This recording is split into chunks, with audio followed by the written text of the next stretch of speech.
कैसे दोस्तों, उम्मीद करते हैं सब ठीक चल रहा है। पॉलिटी का ये सेकेंड पार्ट है। तो पार्ट 1 हम ऑलरेडी करा चुके हैं, ये पार्ट 2 है, यानी कि लेक्चर 2 है। वीडियो लंबा ना हो जाए इसलिए एक घंटे का बांट दिया हमने। पार्ट 1 1 घंटे का है, जो आप देख लीजिए। यदि नहीं देखे होंगे तो पहले पार्ट 1 देख लीजिए, फिर पार्ट 2 करेंगे, ठीक है। तो चलिए, जो बच्चे देख लिए हैं वो पार्ट 2 देखिए। पार्ट 2 की हम शुरुआत करते हैं। बिहार में नगरीय शासन व्यवस्था के बारे में हमने पार्ट 1 में लास्ट बताया था। यही चीज़ यहाँ से बताने के बाद वीडियो ख़त्म हो गई थी। कुछ टेक्निकल इशू भी हुई थी जिसके वजह से पार्ट 1 को वहीं रोकना पड़ा और मैं लास्ट में बोल भी नहीं पाया कि यहीं समाप्त होता है। तब तक वीडियो ख़त्म हो चुकी थी। कोई बात नहीं, पार्ट 1 पार्ट 2 का आपको थंबनेल मिल जाएगा, वहाँ से आप देख सकते हैं। तो बिहार में नगरीय शासन व्यवस्था, तो हमने ग्रामीण व्यवस्था की बात करी थी जिसमें त्रिस्तरीय व्यवस्था करी थी, ग्राम पंचायत, पंचायत समिति और जिला परिषद। ये नगरीय शासन व्यवस्था है जिस व्यवस्था को अब नगर की तरफ से अगर हम देखें तो नगरीय व्यवस्था के बारे में ऐतिहासिक स्थिति भी हमारे पास है। जैसे मेगास्थनीज ने अपनी पुस्तक इंडिका में मौर्य साम्राज्य की राजधानी पाटलिपुत्रा के नगर पालिका संगठन के बारे में बताया। चाणक्य, जो चंद्रगुप्त मौर्य के प्रधानमंत्री थे, उसने भी अपनी पुस्तक अर्थशास्त्र में पाटलिपुत्रा के नगर प्रशासन का वर्णन किया। हम आगे बढ़ते हैं और अब देखते हैं ग्राम पंचायत की तरह ही नगरीय शासन व्यवस्था कैसी होती है, वो हम लोग समझते हैं, ठीक है। तो ग्राम पंचायत की तरह ही नगरीय शासन व्यवस्था होती है।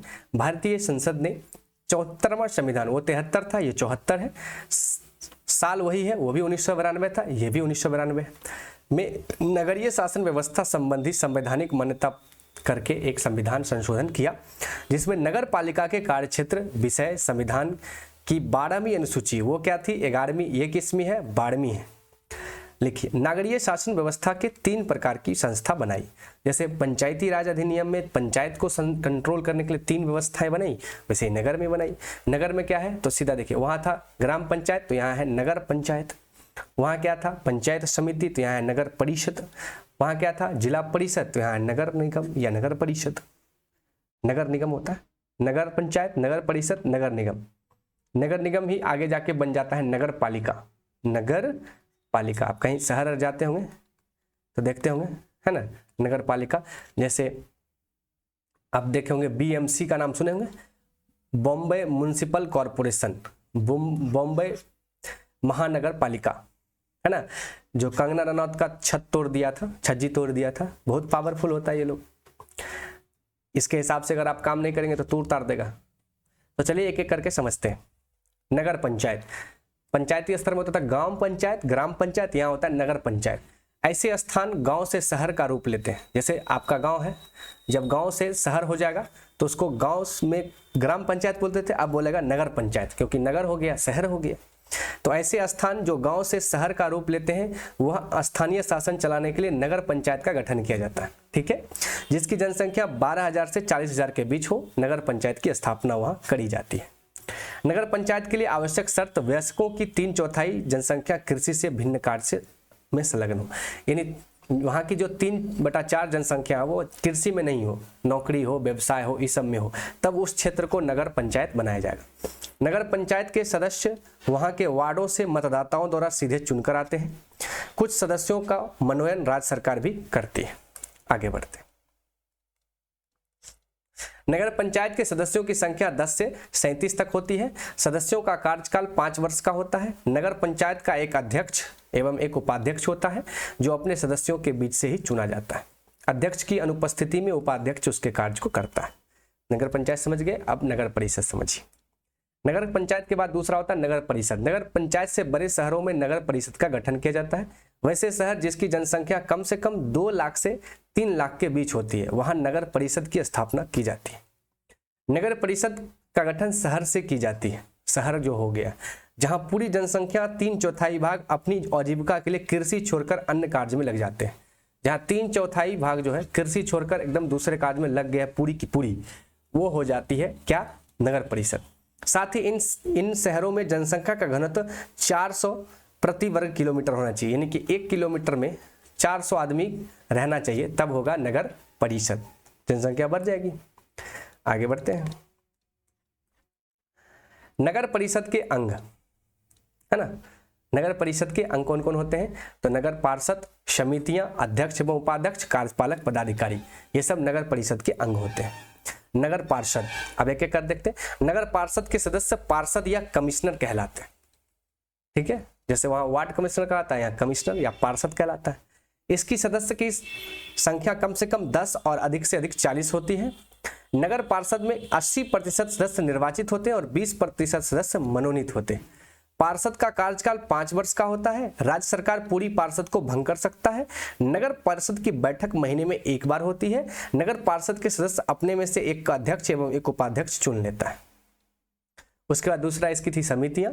नगर परिषद के कार्यों को सुचारू रूप से चलाने के लिए नगर परिषद कई समितियां होती है। समितियों को नगर पार्षद नियुक्त करती है। इन समितियों में से 6 सदस्य होते हैं। ये समितियां अलग अलग विषयों के लिए होती है, जैसे शिक्षा समिति, जनस्वास्थ्य समिति, वित्त समिति, अस्पताल या स्वास्थ्य समिति, ये सब। अध्यक्ष एवं उपाध्यक्ष, बिहार के प्रत्येक नगर परिषद में एक मुख्य पार्षद अध्यक्ष एवं एक मुख्य पार्षद उपाध्यक्ष होता है। इन दोनों का चुनाव नगर पार्षद के सदस्यों से होता है। इसका भी कार्यकाल 5 साल का होता है। चलिए आगे बढ़ते हैं। नगर पार्षद नगर परिषद का प्रधान होता है। नगर पार्षद जो होता है वो नगर परिषद का प्रधान होता है। कार्यपालक पदाधिकारी चौथा कैटेगरी है। प्रत्येक नगर परिषद में कार्यपालक पदाधिकारी का पद होता है। इसकी नियुक्ति राज्य सरकार द्वारा होती है, बीपीएससी द्वारा। नगर परिषद का कार्य नगर की सफाई करना, सड़कों को गलियों का प्रबंधन करना, पीने का पानी व्यवस्था, नाली सफाई जैसे अनेक कार्य होते हैं। अब नगर परिषद का आय का स्रोत क्या होता है? तो नगर परिषद विभिन्न प्रकार के कर लगाती है एवं कर वसूल भी करती है, जैसे मकान कर, पानी कर, रोशनी कर, नाली कर, बाजार कर, मनोरंजन कर। शहर में चलने वाले बैलगाड़ी, टमटम, साइकिल, रिक्शा आदि पर नगर परिषद कर वसूलती है। इसके अलावा राज्य सरकार समय समय पर अनुदान भी देती है, जिसे आय के रूप में जाना जाता है। अब तीसरी कैटेगरी आते हैं नगर निगम का। पहली क्या थी? नगर पंचायत। दूसरी क्या थी? नगर परिषद। और तीसरी क्या थी भैया? तीसरी देखेंगे तो तीसरी क्या है? नगर निगम। नगर निगम, ओके। तो चलिए तीसरा देखते हैं। यह है नगर निगम।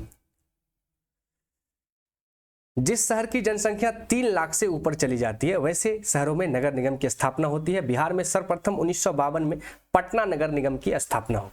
पटना नगर निगम, PMC, Patna municipal corporation, Patna नगर निगम।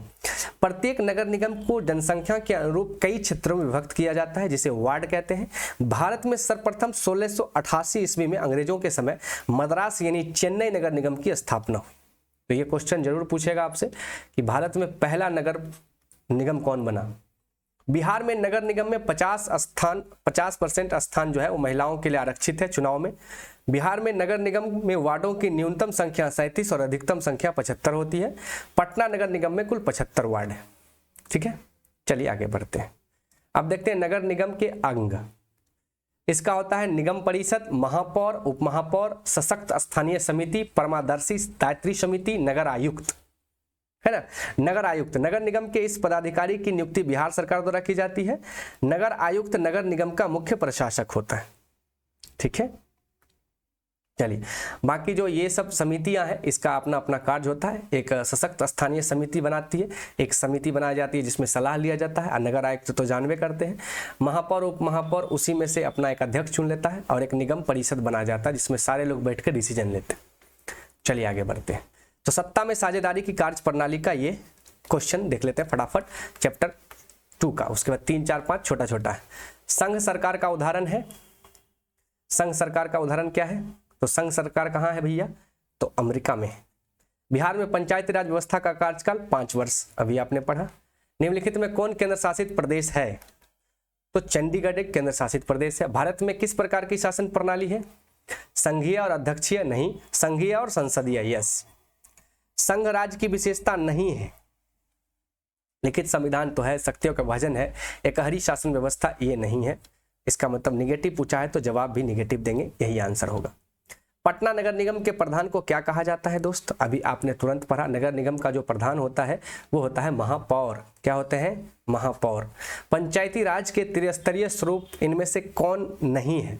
ग्राम पंचायत, पंचायत समिति, जिला परिषद, ये तीनों तो है। पूछ रहा है नहीं है, निगेटिव पूछ रहा है तो नगर निगम नहीं है, पंचायत स्तर का तो नहीं है, ये तो शहर के लिए है। ग्राम कचहरी का प्रधान कौन होता है? तो सरपंच साहब होते हैं।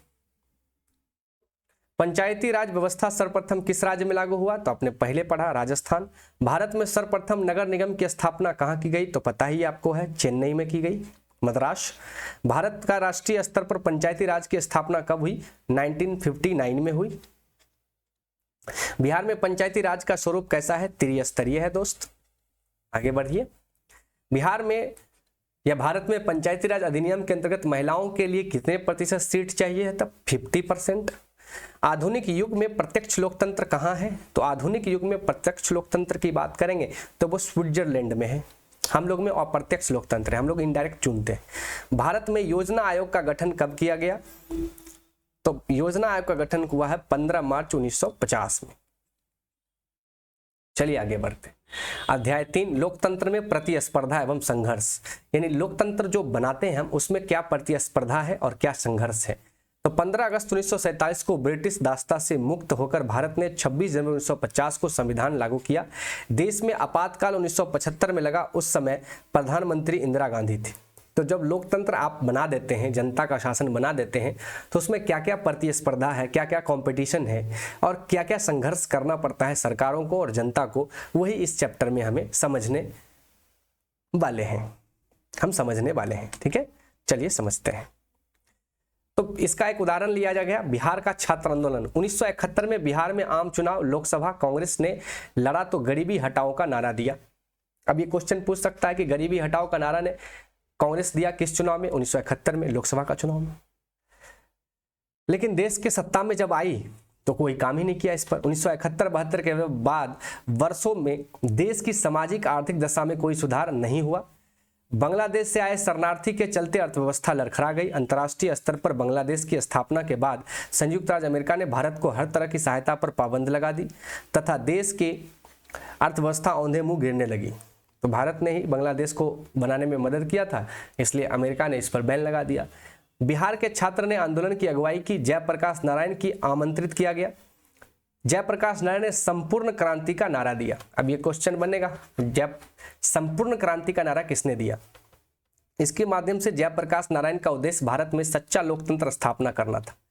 फिर बाद में इंदिरा गांधी ने 1975 में आपातकाल लगाकर इसे आंदोलन का दमन कर दिया। तो जब जब देश में चिंता हुई है ना, तो बिहार से ही लाल उठा है। 1970-71 में जब कांग्रेस ने गरीबी हटाओ का नारा दिया और जब सत्ता में आई तो गरीबी हटी ही नहीं और बांग्लादेश बन गया 71 में, तो और दिक्कत हुआ भारत में। इन सब गरीबी, भ्रष्टाचार चरम सीमा पे जब आ गई, बेरोजगारी, महंगाई इतनी बढ़ गई, तो बिहार का एक लड़का उठा जिसका नाम है जयप्रकाश नारायण। लोक नायक इन्हें कहा जाता है, जनता का हीरो कहा जाता है। इन्होंने एक भाषण दिया पटना विश्वविद्यालय में, पढ़ते थे वहीं, और उन्होंने एक नारा दिया संपूर्ण क्रांति। और दोस्तों पता है, बिहार के पटना से ये बंदा उठा और पूरे देश की राजनीति बदल दिया। और ऐसा हुआ कि कांग्रेस हार गई। कांग्रेस 1976-77 के चुनाव में हार गई और जनता पार्टी की सरकार पहली बार बनी और गैर कांग्रेसी सरकार बनी। मोरारजी देसाई प्रधानमंत्री बने और जनता पार्टी जेपी बना और इन्हीं के नाम पे, जयप्रकाश नारायण के नाम पे जनता पार्टी आई। बात समझ रहे हैं? लेकिन खैर 1975 में जो आपातकाल लगा के इंदिरा गांधी ने इसे दबा दिया। बात समझ गए? चिपको आंदोलन का नेतृत्व सुंदरलाल बहुगुणा किए थे। स्थान उत्तराखंड, इसके बारे में हमने इकोनॉमिक्स में पढ़ा है, ज्योग्राफी में पढ़ा है। चिपको आंदोलन में महिला बहुत महत्वपूर्ण बनी। इसको चिपको आंदोलन में होता क्या था, तो पेड़ को बचाने के लिए पेड़ में चिपक जाते थे। तो खैर बात हमारी जो यहाँ पर हो रही है वो हो रही है कि लोकतंत्र संघर्ष क्या है। अब देखिए, दलित पैंथर्स की बात करते हैं। दलित पैंथर्स महाराष्ट्र के दलित के सामाजिक आर्थिक बदलाव से संबंधित है। महाराष्ट्र में दलित हित दावेदारी के लिए 1972 में दलित युवाओं का संगठन स्थापन हुआ, जिसे दलित पैंथर्स कहा जाता है। क्या कहा जाता है? दलित पैंथर्स कहा जाता है। भारतीय किसान यूनियन का प्रमुख महेंद्र सिंह टिकैत एवं राष्ट्रीय समायोजन समिति के संयोजक एम बीर सिंह थे। अब ये पूछा जा सकता है कि भारतीय किसान यूनियन के अध्यक्ष कौन है? प्रमुख महेंद्र सिंह टिकैत, जिन्होंने चेतावनी दी कि यदि भारत के कृषि को विश्व व्यापार संगठन के दायरे से बाहर रखने के लिए आवश्यक कदम नहीं उठाया तो देश को इसके आर्थिक सामाजिक परिणाम भुगतने होंगे। परिणाम स्वरूप बड़ा किसान आंदोलन हुआ। तो किसान आंदोलन में बड़ी भूमिका निभाते हैं टिकैत साहब, आज भी इनके खानदान से ये सब चीज़ें होती हैं। उसके बाद आया तारी विरोध आंदोलन। तो लोकतंत्र में संघर्ष चलते रहता है, जो चीज़ आपको दिक्कत दे रही है उसके लिए संघर्ष कीजिए। तो जैसे दक्षिण अफ्रीका दक्षिण यानी साउथ इंडिया का जो राज्य है आंध्र प्रदेश, ये क्वेश्चन बना हुआ है कि तारी विरोध आंदोलन कहाँ से शुरू हुआ? आंध्र प्रदेश। तारी विरोध आंदोलन हुआ, इस आंदोलन के जरिए महिलाओं ने अपने आस पड़ोस में मदिरा की बिक्री पर पाबंदी की मांग कर रही थी। वर्ष 1992 में सितंबर अक्टूबर माह में वहां की ग्रामीण महिलाएं शराब के विरुद्ध आंदोलन करके अपने ग्रामीण अर्थव्यवस्था को ठीक करना चाहती थी, क्योंकि गांव के अत्यधिक मर्द नशा का शिकार हो रहे थे, जिनसे वहां के घरों को आर्थिक स्थिति का खराब हो रही थी। नारा था तारी की बिक्री बंद करो। और इस तरह से लोकतंत्र में इस संघर्ष के कारण वहां तारी का आंदोलन हुआ, तारी विरोध आंदोलन हुआ और तारी बंद हो गई। जैसे आपने देखा 2020 के चुनाव में नीतीश बाबू जब प्रचार करने जाते थे तो बिहार की महिलाएं क्या कहती थी कि मेरा पति जो है कमा के आता है और सारा पैसा शराब पी जाता है, ताड़ी पी जाता है, दारू पी जाता है। तो नीतीश कुमार ने महिलाओं का सुना और उन्होंने बिहार में शराबबंदी लागू कर दिया। देखिए फिलहाल तो शराबबंदी लागू है, लेकिन बैकएंड से चीज़ें लागू नहीं कहा जा सकता, क्योंकि बहुत बड़े पैमाने पे बिकती ही है। सबको पता है ना कानून को तोड़ा जा रहा है, लेकिन हमारे देश में कानूनी व्यवस्था उतनी कड़क नहीं है, लोगों को डर नहीं है, लोग आसानी से जुर्म कर जाते हैं, है ना। लेकिन शराब बंद है तो जनरली सामान्य रूप से लोग इसको नहीं पी रहे हैं, जिससे सामान्य जन व्यवस्था को काफ़ी सुकून मिल रहा है। उसी तरह का आंदोलन हुआ एक नर्मदा आंदोलन, नर्मदा बचाओ आंदोलन। 1980 के बाद 8वें दशक के प्रारंभ में मध्य भारत के नर्मदा घाटी के विकास परियोजना के तहत गुजरात, महाराष्ट्र और मध्य प्रदेश, कौन गुजरात, महाराष्ट्र और मध्य प्रदेश से गुजरने वाली नदी नर्मदा और उसकी सहायक नदी के 30 बड़े बांध, 135 मंझले बांध तथा 300 छोटे बांध बनाकर सरकार द्वारा प्रस्ताव रखा गया। बनाने का सरकार द्वारा क्या रखा गया? प्रस्ताव रखा गया, जिससे काफी सारे गांवों के डूबने की आशंका बढ़ गई। लाखों लोग इससे प्रभावित हो रहे थे, इसलिए नर्मदा बचाओ आंदोलन शुरू हुआ। तो लोकतंत्र में ऐसे संघर्ष होते हैं, इसी के बारे में तो चैप्टर है। नर्मदा बचाओ आंदोलन का नेतृत्व किसने किया? मेघा पाटेकर। अब ये क्वेश्चन बहुत इंपॉर्टेंट है, आपसे पूछेगा कि नर्मदा बचाओ आंदोलन का नेतृत्व करता कौन था? मेघा पाटेकर। इन्होंने ही नारा दिया नर्मदा बचाओ। बांध बनाकर गांव को डुबाना चाहती थी सरकार की तो मंशा थी बांध बनाकर उससे सिंचाई की व्यवस्था करना, बिजली पैदा करना, लेकिन गांव वाला भी तो दिक्कत में आ ही जाता है। अब आए राइट टू इंफॉर्मेशन, RTI, सूचना का अधिकार अधिनियम कब आया? आपको पता होगा, अन्ना हजारे ने बहुत आंदोलन किया। इस आंदोलन की शुरुआत राजस्थान से हुई। कहां से हुई? राजस्थान से। ये क्वेश्चन आएगा, आपको पूछेगा। सूचना के अधिकार का मामला प्रथम बार 1990 में राजस्थान के एक अति पिछड़े क्षेत्र भीम तहसील में सर्वप्रथम उठाई गई। इसके अंतर्गत ग्रामीणों ने प्रशासन से अपने वेतन एवं भुगतान बिल उपलब्ध कराने को कहा। ठीक है, ग्रामीण को लग रहा था कि उन्हें दिए गए मजदूरी में भारी घपला हो रहा है। 2004 में सूचना के अधिकार संबंधी विधेयक को भारतीय संसद में उपस्थित किया गया और 12 अक्टूबर 2005 में राष्ट्रपति से स्वीकृति पाकर अधिनियम का रूप धारण किया गया, अर्थात सूचना का अधिकार अधिनियम 12 अक्टूबर 2005 को लागू किया गया। अब आप कहेंगे ये RTI क्या है 2005 में जो लागू हुआ? देखिए दोस्त, राइट टू इन्फॉर्मेशन का अधिकार हम लोग को मिला है कि कोई भी सरकारी कार्यक्रम में, काम में या व्यवस्था में कोई भी रुपया पैसा का लेन देन अगर हो रहा है या क्या डाटा है, कितना पैसा खर्च हुआ, कितना आया था, इसकी जानकारी आप RTI के माध्यम से ले सकते हैं। कुछ नहीं है, अपना एक एप्लीकेशन लिखिए, RTI आजकल ऑनलाइन भी होता है, फाइल कर दीजिए। इस RTI को कानून को लाने में अन्ना हजारे की भी बहुत भूमिका है ना, राइट टू इन्फॉर्मेशन के लिए। अन्ना हजारे साहब थे, एक समाज सेवी थे। लेकिन ये सबसे बड़ी बात इसमें यह है कि 12 अक्टूबर 2005 को लागू हुआ और राजस्थान से स्टार्ट हुआ। ठीक है, आगे बढ़ते हैं।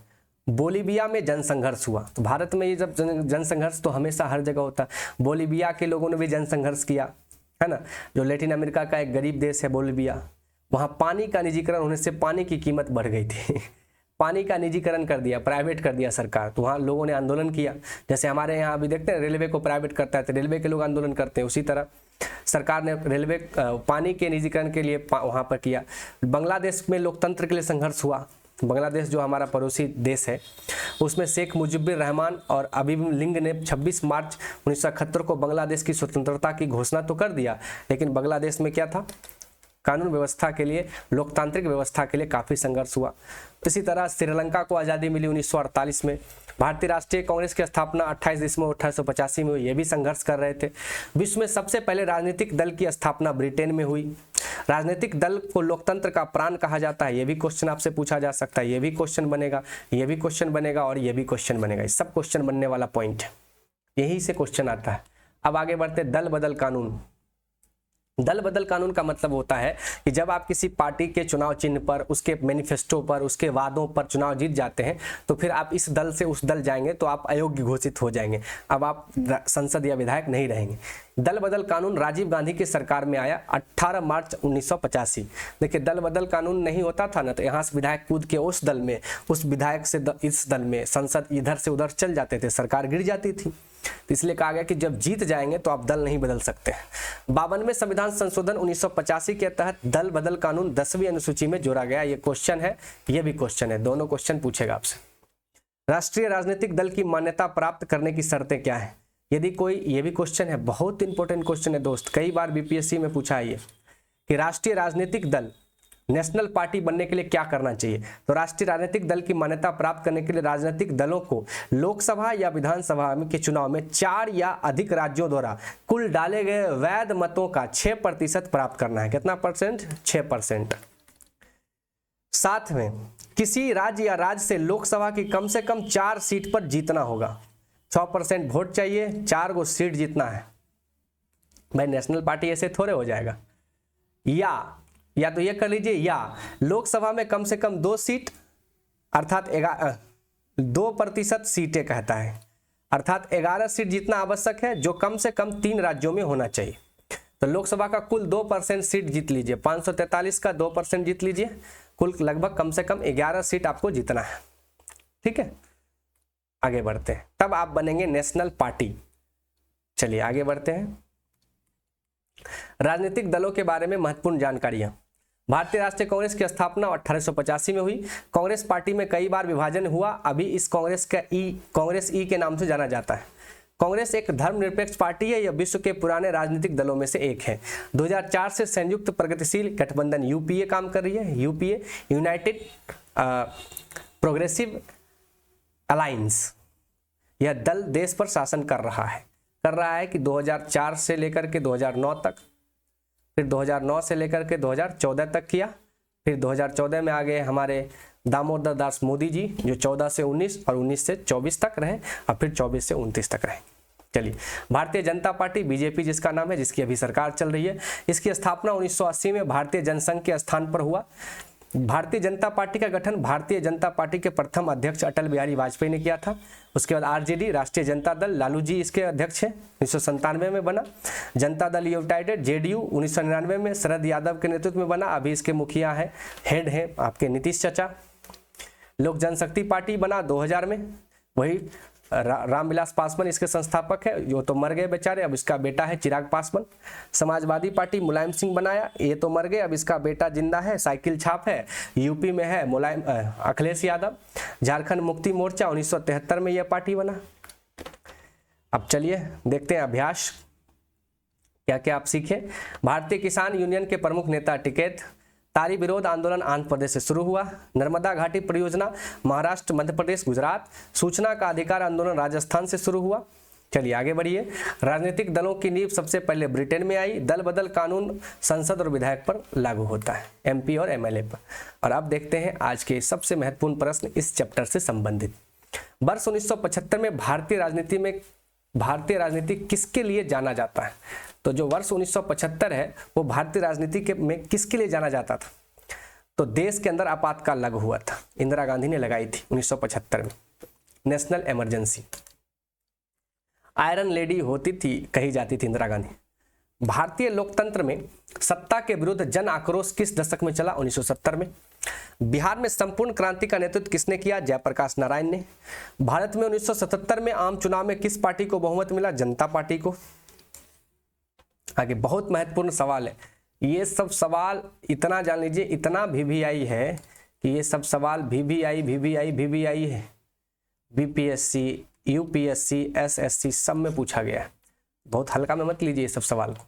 वैसे भी आप प्रीवियस ईयर पढ़े होंगे तो देखबे कि ये सब सवाल मिला होगा। चिपको आंदोलन निम्नलिखित में किससे संबंधित है? तो पेड़ काटने की अनुमति से। किससे संबंधित है दोस्त, जल्दी बोलिए। पेड़ काटने की अनुमति से, आर्थिक शोषण के मुक्ति से। देखिए यहाँ पर है नहीं है, तो इससे है, इससे है, इससे है। कांग्रेस पार्टी के विरोध से नहीं है, किसी पार्टी का विरोध से थोड़े होता है।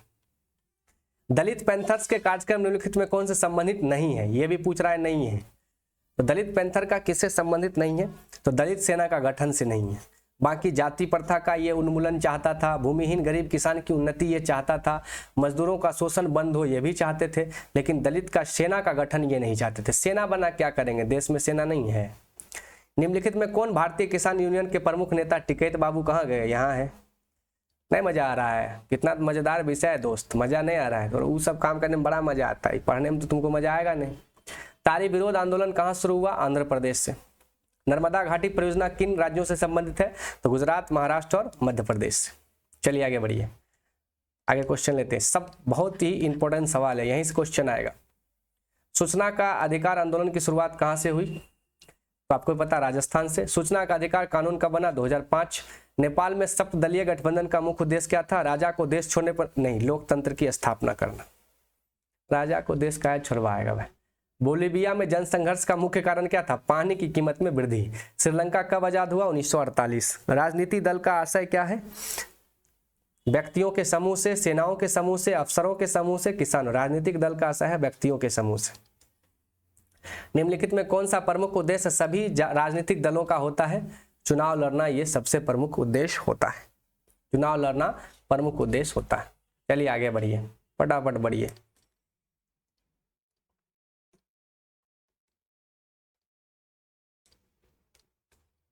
अगला क्वेश्चन है, राजनीतिक दल की नींव सर्वप्रथम किस देश में पड़ी? तो ब्रिटेन में पड़ी थी। निम्नलिखित में किसे लोकतंत्र का प्राण कहा जाता है? राजनीतिक दल को। देख रहे हैं, इसको लोकतंत्र का प्राण कहते हैं। निम्नलिखित में से कौन सा कार्य राजनीतिक दल नहीं करता है? चुनाव लड़बे करता है, प्राकृतिक आपदा में राहत होबे कराता है, सरकार की आलोचना करबे करता है, अफसरों की बहाली संबंधित काम ये राजनीतिक दल थोड़े करते हैं। अफसर की बहाली सरकार, गवर्नमेंट का सिस्टम करता है। निम्नलिखित में कौन सा विचार लोकतंत्र में राजनीतिक दलों से मेल नहीं खाता है? दोस्त पूछ रहा है, मेल नहीं खाता है। राजनीतिक दल लोगों की भावनाओं एवं विचारों को जोड़कर सरकार के सामने रखता है, ये बात तो सही है। राजनीतिक दल देश में एकता और अखंडता स्थापित करता है, यही सही है। देश के विकास के लिए सरकारी नीतियों में राजनीतिक दल बाधा उत्पन्न करता है। राजनीतिक दल विभिन्न वर्ग, जातियों, धर्म समस्याओं सरकार तक पहुंच। सब बात सही है, ये बात सही नहीं है, निगेटिव बात है। तो आंसर यही हो जाएगा। बात निगेटिव पूछेगा तो आंसर दीजिएगा निगेटिव भाई। किस देश की बहुदलीय व्यवस्था नहीं है? किस देश में बहुदलीय व्यवस्था नहीं है? बहुदलीय व्यवस्था कहाँ नहीं है भाई? बहुदलीय व्यवस्था ब्रिटेन में नहीं है। गठबंधन की सरकार बनाने की संभावना किस प्रकार की दलीय व्यवस्था में है? तो बहुदलीय व्यवस्था में होता है, गठबंधन बनता है। किसी भी देश की राजनीतिक अस्थायित्व के लिए निम्नलिखित में से क्या नहीं आवश्यक है? नहीं पूछ रहा है भाई। सभी दलों द्वारा सरकार की रचनात्मक सहयोग देना, किसी भी ढंग से सरकार को अपदस्थ करना, निर्णायक प्रक्रिया में सरकार द्वारा सबकी सहमति लेना, सरकार द्वारा विरोधी दलों को नजरबंद करना है। ऐसा बात नहीं है, यही निगेटिव पूछा है, यही सही आंसर है। निगेटिव पूछा है तो निगेटिव है ना आंसर, तब हो बुझ लो कि नहीं। चलिए आगे बढ़िए। निम्नलिखित में कौन सी चुनौती राजनीतिक दलों की नहीं है? कौन सी चुनौती नहीं है? विपरीत सिद्धांत रखने वाले राजनीतिक दलों से गठबंधन करना, ये चुनौती नहीं है, नहीं पूछ रहा है। दल बदल कानून निम्नलिखित में किस पर लागू होता है? संसद और विधायक पर। आगे बढ़िए। राजनीतिक दलों की मान्यता और उसका चिन्ह किसके द्वारा प्रदान किया जाता है? निर्वाचन आयोग द्वारा। निम्नलिखित में कौन सा राष्ट्रीय दल नहीं है? लोक जनशक्ति पार्टी राष्ट्रीय दल नहीं है भाई। जनता दल यूनाइटेड पार्टी का गठन कब हुआ? 1999 में। चलिए आगे बढ़िए, मिलाइए। समाजवादी पार्टी साइकिल छाप, राजद पार्टी ललटेन छाप, ये पूछ देगा। लोजपा बंगला छाप और जेडीयू तीर छाप। ये क्वेश्चन पूछता है कभी कभी मिलान करने वाला, कई बार पूछा है इसलिए दे दिया। ये क्या है पता है ना? ये पार्टी है और ये इसका चुनाव चिन्ह है। अब देखिए ये भी सवाल है, लोकतंत्र प्रति इसका मिलान करना है। कांग्रेस पार्टी, इसको यूपीए कहते हैं। भारतीय जनता पार्टी को एनडीए कहते हैं। कम्युनिस्ट पार्टी जो है झारखंड क्या है, क्षेत्रीय पार्टी। और कम्युनिस्ट पार्टी क्षेत्रीय दल। देखिए यहाँ पे ये मिसप्रिंट हुआ है, इसको कहते हैं थर्ड फ्रंट। क्या बोलते हैं? Third front. कम्युनिस्ट पार्टी हमेशा थर्ड में खेलता है, फर्स्ट में खेलता है एनडीए, सेकंड में खेलता है यूपीए, और सी ग्रेड यानी थर्ड फ्रंट में खेलता है ये कम्युनिस्ट पार्टी, जिसको आप सीपीआई बोलते हैं, कम्युनिस्ट पार्टी ऑफ इंडिया। आगे बढ़िए। और चौथा जो चैप्टर है उसमें है लोकतंत्र की उपलब्धि। ज्यादा इसमें बस एक ही बात ये समझना है, लोकतंत्र की उपलब्धि क्या है। देखिए लोकतंत्र जो है, डेमोक्रेसी जो है, उसकी उपलब्धि यही है कि यहाँ पे समानता, उसके साथ साथ यूं कहिएगा समानता, यहाँ अधिकार दिया जाता है ना। यहाँ पर आपको फ्रीडम मिलती है ना, स्वतंत्रता मिलती है, समानता मिलती है, स्वतंत्रता मिलती है, आपको अधिकार मिलती है, ये सब चीजें यहाँ पर मिलती है। ये सब लोकतंत्र की उपलब्धि है। लेकिन इसी तरह लोकतंत्र में खतरा भी है। क्या क्या खतरा है वो अभी देखेंगे। शासन के कई प्रकार होते हैं, जैसे लोकतांत्रिक शासन व्यवस्था का विकास दर 3.95 है। ये 1950 से 2000 का डाटा है, 50 साल का। सभी तानाशाही देश में देखिए विकास ज्यादा है। तानाशाही वाले गरीब देश में 4.34 है, लोकतंत्र वाले गरीब देश में 4.28 है। देखिए होता क्या है, जैसे लोकतांत्रिक शासन व्यवस्था है तो यहाँ पर लोगों का शासन है और विरोध करने का अधिकार है, समानता का अधिकार है, तो लोग काफी ज्यादा विरोध करते हैं, तो विकास करना थोड़ा मुश्किल हो जाता है। तो विकास की गाड़ी जो है ना वो लोकतांत्रिक शासन व्यवस्था में धीरे धीरे चलती है। उसका उदाहरण समझिए, हम लोग का देश है भारत, लोकतांत्रिक व्यवस्था है यहाँ। हमारे बगल में एक पड़ोसी देश है चाइना, वहाँ लोकतांत्रिक शासन नहीं है, वहाँ एक पार्टी की सरकार है, यूँ समझिए, वहाँ मोनार्की है। हम लोग में जो लोकतंत्र व्यवस्था है वहाँ वो नहीं है, वहाँ एक पार्टी है, ठीक है, चाइना रिपब्लिक। और चाइना रिपब्लिक पार्टी जो है उसी एक पार्टी से एक नेता जो चुनता है वही उसका शासन करता है। तो वो नियम कानून बहुत तगड़े बनाता है और उसमें विरोध कम होता है क्योंकि विपक्ष है ही नहीं। हमारे में क्या है कि अगर सरकार एक नियम बनाएगी तो विपक्ष चढ़ जाएगी, वो नियम को फरवाएगी, कहेगी नहीं गलत है, इसको हटाइए। तो हमारे देश में विरोध ज़्यादा होता है, जिस वजह से विकास की गति धीमी हो जाती है। जबकि जो एकहरी शासन वाली देश है, जहाँ पर तानाशाही शासन है, या समझिए यूँ समझिए कि किसी एक पार्टी की सरकार है, राजतंत्र है, वहाँ पर विकास तो तेज़ी से होता है, लेकिन वही है, लोगों को समानता नहीं है, लोगों को अधिकार नहीं है, लोगों को फ्रीडम नहीं है। तो आप क्या चाहते हैं? आप अच्छे से जीना चाहते हैं या खूब विकास करना चाहते हैं? यदि खूब जीना चाहते हैं तो विकास धीरे हो जाएगा, यदि विकास खूब करेंगे तो जीना धीरे हो जाएगा। तो चाइना के लोग उतना अच्छे से आज़ादी से नहीं रह पाते जितना हम लोग रहते हैं। नॉर्थ कोरिया के बारे में आप सुने होंगे, वहाँ बाल भी वैसा ही कटाया जाता है जैसे सरकार कहेगी। वहाँ न्यूज़ चैनल भी एक ही है जिसमें सरकारें का न्यूज़ चलता है। हमारे यहाँ एक सरकार का है डीडी नेशनल, वो भी कहाँ मरा पड़ा है, उतना डेवलपमेंट नहीं होता है सही से। और बाकी जी न्यूज़, आज तक, देखिए एक छिट्टा आ गया। तो लोकतांत्रिक शासन व्यवस्था में मतलब आपके पास वेरिएशन बहुत होता है, विविधता बहुत होती है, तो उसको संभाल कर सबको एक साथ ले जाना बहुत समय लग जाता है। जैसे हमको कहीं अकेले जाना है तो हम चल जाएंगे, लेकिन हमको आप हमारे जितने यूट्यूब चैनल के परिवार के लोग हैं, सब लोग को अगर साथ करेंगे तो कोई यूपी के हैं, कोई महाराष्ट्र के हैं, कोई राजस्थान के हैं, कोई बिहार का है, सबको समेटते हैं बहुत समय लग जाएगा भाई, सबको लाने में ही समय लग जाएगा। तो विकास धीरे होगा कि नहीं होगा? बात बुझ रहे हैं? तो लोकतांत्रिक शासन व्यवस्था की कुछ उपलब्धि भी है कि वहाँ के नागरिक खुशहाल जीवन जीते हैं, खुश रहते हैं, लेकिन डेवलपमेंट बहुत स्लो होता है। यही देखिए ना, आज़ादी के 76 साल प्लस हो गया है हमारे देश में और हमने ठीक से सरकारी स्कूल अच्छे से नहीं बना पाया, अच्छे अभी सड़क भी नहीं बना पाए, अच्छे पुल भी नहीं बना पाए, बहुत ऐसा जगह जहाँ सड़कें नहीं है, रेलवे डबल लाइन नहीं हुआ है, तो विकास धीमे हुआ है। लेकिन यही है कि हम लोग थोड़ा फ्री हैं, यूट्यूब पर पढ़ा रहे हैं, कोई इंस्टाग्राम पर नाच रहा है, कोई देखते हैं कुछ बोल देता है, बोलने की आज़ादी है। कहीं चाइना में या नॉर्थ कोरिया में बोल के देखिए ना, सिहार देगा, सैंत देगा एकदम। तो अगर हम कहें कि भारतीय लोकतंत्र कितना सफल है, देखिए लोकतंत्र बस दो ही बात समझिए। लोकतंत्र, यदि आप चाहते हैं कि हमारा जीवन स्वतंत्रता से जिए, अधिकारों से जिए, ज़्यादा भेदभाव ना हो, तो आप लोकतंत्र सफल है वहाँ पे। लेकिन जब विकास की बात करेंगे तो लोकतंत्र वहाँ थोड़ा पिछड़ जाता है। तो भारतीय लोकतंत्र में भी वही हाल है, बात समझ गए? लेकिन लोकतंत्र में जरूरी है क्या कि शिक्षा का डेवलपमेंट बहुत ज्यादा होना चाहिए, क्योंकि लोकतंत्र में जब तक लोगों को जानकारी नहीं होगा, जैसे लोक माने जनता, तंत्र माने सिस्टम यानी कि पावर, सत्ता, तो जनता का पावर है। हमारे देश में सर्वोच्च शक्ति जनता के पास है, लेकिन जनता को पता नहीं है। हनुमान जी वाला हाल है दोस्त। जैसे हनुमान जी जब सीता मैया की खोज करने जा रहे थे तो 7 समंदर पार करने मैंने समंदर के इस पार थे, सुतल थे सब कि भाई समंदर कौन पार करेगा। जामवंत जी ने उन्हें जगाया, कहा उठ ए हनुमान उठ, तुम ही हो जो सूर्य को खा गया था, पवन पुत्र हो, तुम तो पार कर सकते हो। क्योंकि हनुमान जी को ये श्राप मिल गया था कि तुम अपना जो पावर है वो भूल जाएगा, कोई याद दिलाएगा तो याद आएगा, तो जामवंत जी याद दिलाए। हमारे भारत में यही है, हमारी जनता काफी भोली भाली है। लोग आसानी से मुर्गा चावल खिला के 500 रुपया दे के साड़ी दे के वोट ले लेता है और फिर चुनाव जीत के नेता सब फॉर्च्यूनर और सफारी में उड़ने लगता है। लोकतंत्र में पावर जनता के पास है, लेकिन आप देखिए विधायक जी आएंगे तो जनता एकदम दंडवत हो जाती है, संसद के गोल में लटक जाती है, जबकि पता है कि वो संसद तभी बनाए जब हम वोट दिए। पावर हमारे पास है, हम बनाने वालों में से, बनने वालों में से नहीं। हमारी वोट से वो पीएम की कुर्सी पर बैठा है, हमारी वोट से वो एमएलए है, एमपी है, और उसके आने पर हम उसको पैर चाट रहे हैं। ये जो पावर है ये हमें दिखाना पड़ेगा, ये हमें जानना पड़ेगा। तो लोकतंत्र तभी सबसे ज्यादा सफल होगा जब शिक्षा का विकास होगा। ये बात मैं नहीं कह रहा हूं, आपका किताब भी कह रहा, देखिए यहाँ लिखा है। अतः इसकी सफलता के लिए आवश्यक है कि सर्वप्रथम जनता शिक्षित हो, शिक्षा ही उनके भीतर जागरूकता पैदा करेगी।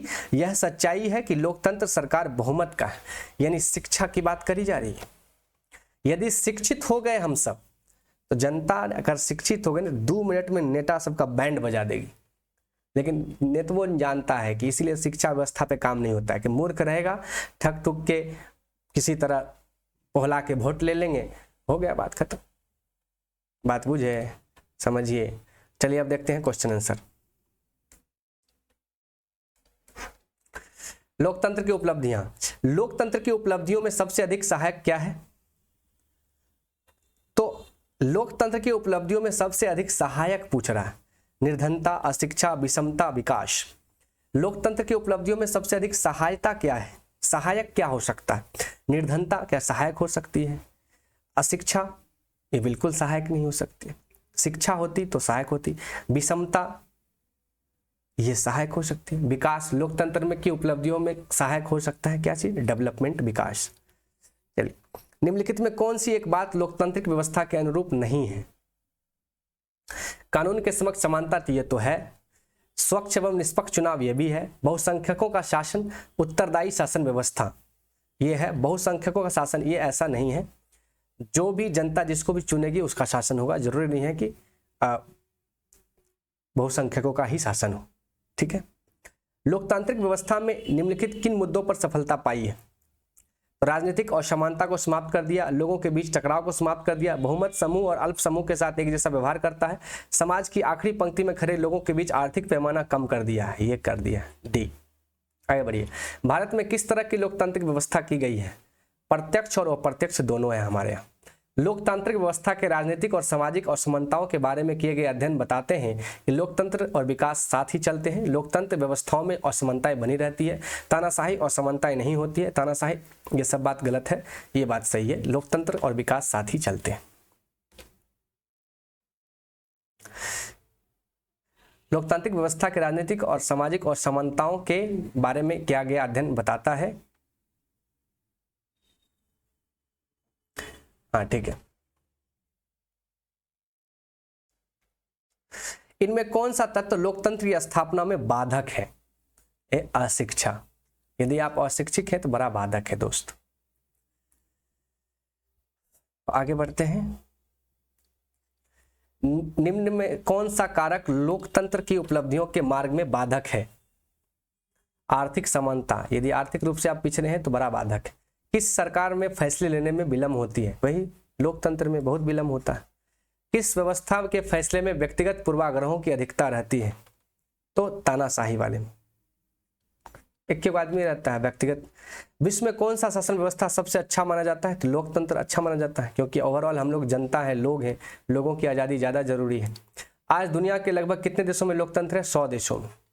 लोगों के बीच नियमित संवाद की गुंजाइश किसमें बनी होती है? लोकतंत्र में। किस सरकार के कार्यों का मूल्यांकन जनता भय के कारण नहीं करती है? किस सरकार के कार्य के मूल्यांकन जनता भय के कारण नहीं करती है? तानाशाहों में भय रहता है। लोकतंत्र क्या है? एक राजनीतिक व्यवस्था है लोकतंत्र। ओके, और अब आज के आखिरी चैप्टर पे आते हैं और करते हैं इस आखिरी चैप्टर को, बहुत छोटा सा है, समाप्त और बात को खत्म करते हैं। आखिरी चैप्टर कहता है अध्याय 5, लोकतंत्र की चुनौतियां, यानी क्या क्या दिक्कत होगी लोकतंत्र में। अब तो देखिए, भारत विश्व का सबसे बड़ा लोकतांत्रिक देश है। अमेरिका संविधान निर्माताओं में से एक है। अलेक्जेंडर हैमिल्टन ने कहा था कि कार्यपालिका में ऊर्जा होनी चाहिए तथा विधायिका में दूरदर्शिता, जब न्यायपालिका में सत्य और प्रतिनिष्ठा और संयम होना चाहिए। यानी कार्यपालिका में एनर्जी होना चाहिए और न्यायपालिका में सत्यनिष्ठा होना चाहिए, ठीक है, और विधायिका में दूरदर्शिता होना चाहिए। भारतीय लोकतंत्र के 3 अंग हैं, कार्यपालिका, विधायिका, न्यायपालिका। तो कार्यपालिका काम करती है, जैसे आप नौकरी लेंगे तो कार्यपालिका होंगे। विधायिका वही है एमएलए और एमपी जो नियम बनाते हैं, विधि बनाते हैं। और न्यायपालिका जब आपको इस दोनों में दिक्कत करेगा तो वहां पहुंचिएगा। लोकतंत्र की एक प्रमुख चुनौती है काला धन। लोकतंत्र की चुनौती क्या है? काला धन है। और भी चुनौती है। काला धन वह धन है जो गैर विधिक सम्मत तरीके से अर्जित किया जाता है और जिसका रिकॉर्ड उल्लेख में करके गुप्त रखा जाता है। काला धन नहीं समझे, जैसे किसी लड़का का शादी से पहले गर्लफ्रेंड, काला धन है, बात समझ रहे? या शादी होने के बाद एक्स्ट्रा मैरिटल अफेयर हो गया है किसी लड़का का या लड़की का, तो वो काला धन है। सब छुपा के रखते हैं, उसका कोई प्रमाण नहीं है। काला धन को जमा करने के स्रोत के 2 भाग हैं, अवैधानिक तरीके से कमाया धन या रिश्वत, कालाबाजारी, तस्करी, जुआ, कमीशन, ये। और वैधानिक तरीके से धन कमाया जाता है परंतु उस धन पर, कमाए गए धन पर टैक्स नहीं देते। तो काला धन 2 तरीके का है। एक तो काले तरीके से ही आप कमाए हैं, कालाबाजारी कर लिए, तस्करी कर लिए, जुआ कर लिए, रिश्वत कर लिए।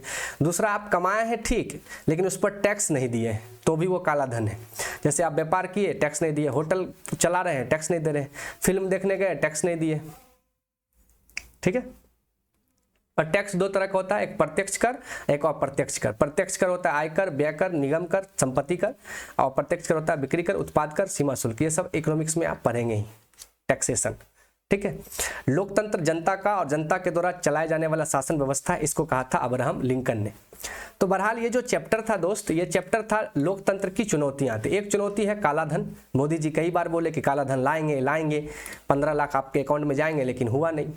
तो आपका जो किताब है उसमें भी यही सब बातें दिया गया है कि लोकतंत्र के सिद्धांत एवं व्यवहार में लोकतंत्र जनता का, जनता द्वारा चलाए जाने वाला शासन व्यवस्था है, इसको कहा था अब्राहम लिंकन ने।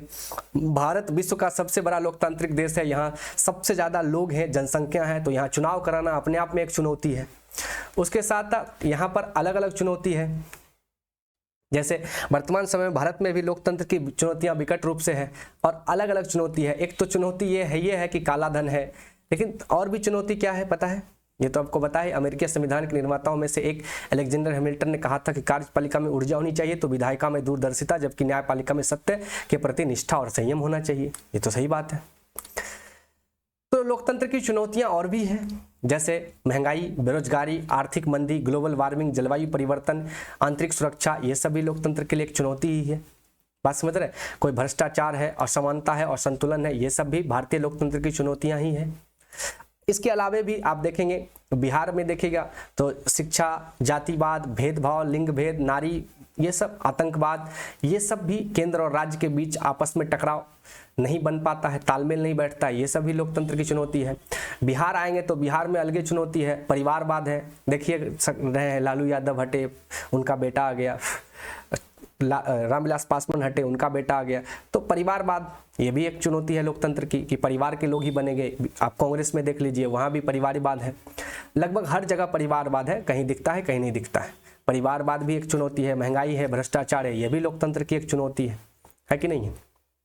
सीट बंटवारे को लेकर काफ़ी टकराहट दिखने को मिलता है, काफ़ी नेताओं में गर्मा गर्मी होती है। तो ये सारे के सारे लोकतंत्र की क्या है? चुनौती है। इसे सुधारने का भी विचार चल रहा है। तो सिर्फ चर्चा करने से नहीं होता है, लोकतंत्र की चुनौती है तो इसे सुधारा भी जा सकता है। हम परिवारवाद पे रोक लगा सकते हैं, आतंकवाद को कंट्रोल कर सकते हैं, तमाम चीज़ों को सुधार करके, जो प्रॉब्लम्स दे रहा है उसे कंट्रोल करके हम इन चीज़ों को सुधार कर सकते हैं। और आइए अब देखते हैं इस चैप्टर से संबंधित महत्वपूर्ण प्रश्न। लोकतंत्र की सफलता निर्भर करती है किस पर? नागरिकों की विवेकपूर्ण सहभागिता पर। ठीक है। 15वीं लोकसभा चुनाव से पूर्व लोकतंत्र में महिलाओं की भागीदारी थी 10%। आगे बढ़ते हैं। लोकतंत्र जनता के द्वारा चलाया जाने वाला शासन है, ये कहा था अब्राहम लिंकन ने, और ये क्वेश्चन पूछ चुका है बीपीएससी, तो आपको भी पूछा जाएगा, तैयार रहिए। नए सर्वेक्षण के अनुसार भारत में 71 करोड़ मतदाता है, इससे अब ज्यादा ही हो गया है। क्षेत्रवाद की भावना एक कुपरिणाम है, क्षेत्रवाद की भावना का एक कुपरिणाम है अलगाववाद। आगे बढ़ते हैं और यहां हो जाता है समाप्त। तो ये थी आपकी पॉलिटी, ये हो गई द इंड। अब जल्दी ही चैनल पर वीडियो अपलोड हो जाएगी इकोनॉमिक्स क्लास 10th की, इकोनॉमिक्स क्लास 10th, और उसके बाद अपलोड होगी science class 9th and 10th की।